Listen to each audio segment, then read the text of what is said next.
আসসালামু আলাইকুম রহমতুল্লাহ। আজকে আপনার সাথে এমন একজন আল্লাহর ওলি জীবনী তুলে ধরব, যিনি 500 বছর পূর্বে এই রওজানে বাংলার বুকের মধ্যে ইসলাম প্রচারের জন্য এসেছিলেন, যেটা কদলফুল রওজান কদলফুলে অবস্থিত। সুলতানুল আউলিয়া হযরত আশরাফ শাহ রহমতুল্লাহ আলাই, যিনি সুদূর বলকি দেশ থেকে এসেছিলেন, বলকি দেশের প্রেসিডেন্ট ছিলেন। তিনি বলকি দেশের প্রেসিডেন্ট ছিলেন, বাদশাহ ছিলেন। সেই রাষ্ট্রের, সেই দেশের উজির এবং নজির সকলকে নিয়ে তিনি রাঙ্গামাটি মাইনি এসেছিলেন। মাইনি হয়ে এই রওজানে ইসলাম প্রচার করে আসছেন। এখানে এসে তিনি এখানে অবস্থান নিয়েছিলেন এই পাহাড়ের চূড়ায়, অনেক উঁচুতে তার মাজার, যেখানে আসলে মানুষ হয়তো দিন দুপুরে আসলেও ভয় পেত তখনকার। কিন্তু এখন আলহামদুলিল্লাহ এই আল্লাহ বলির কদম মোবারকের উসিলায় এখানে উজ্জ্বল হয়ে গিয়েছে। এখানে মানুষের আনাগোনা সব সময় রয়েছে আলহামদুলিল্লাহ।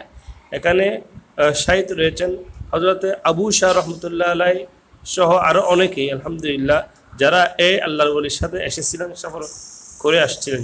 তো এখানে দেখতে পাচ্ছেন দৃশ্যমান একটি স্থান।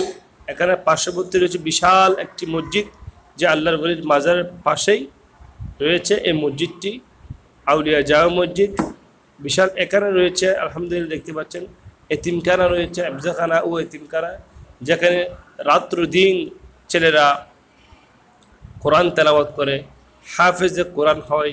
হ্যাঁ আলহামদুলিল্লাহ, এটা হচ্ছে আল্লাহর ওলিদের শান। যেখানে আল্লাহর ওলি সেখানে মসজিদ, সেখানে মাদ্রাসা, সেখানে দিন প্রচারের জন্য সবগুলো করে গিয়েছেন আলহামদুলিল্লাহ।